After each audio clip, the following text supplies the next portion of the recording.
pitong 3 points. Adadalay, oh, day, delay, day, day. Yadadalay, yo, adadalay, yo, adadalay, oh, day, delay, day, day.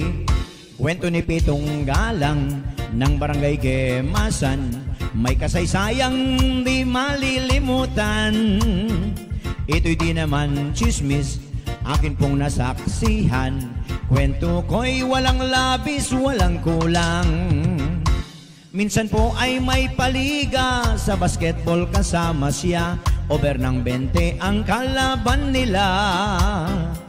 5 segundo na lamang si Pitong ay nag 3 points pa. Nang mag-announce ang announcer, sabi niya, Pitong 3 points nga na at yay 21 na. Yodolay-yoy ang kalabay, tinalo pa. Kaya ngayon sikat siya, kinukuha ng inebra. Kahit pa sa gilas gustong isama. Kung si Pitong kasangga sa labay, panalo na. Lalo pag si Pitong ang tumira. Pitong 3 points kanya at yay 21 na. Yodolay-yoy ang kalabay, tinalo pa.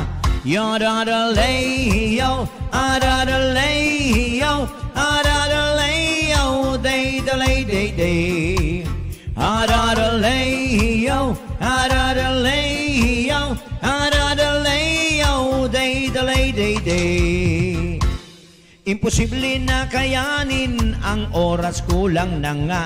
Si Pitong Galang nag-dribble ng bola. 5 segundo na lamang, 20 tambak sila. Pero si Pitong biglang nag 3 points pa. Pitong 3 points kanya at yay 21 na. Yodolay-yoy ang kalabay, tinalo pa. Yodadalay-yo, adadalay-yo, adadalay-yo. Pitong 3 points. Boom, panis!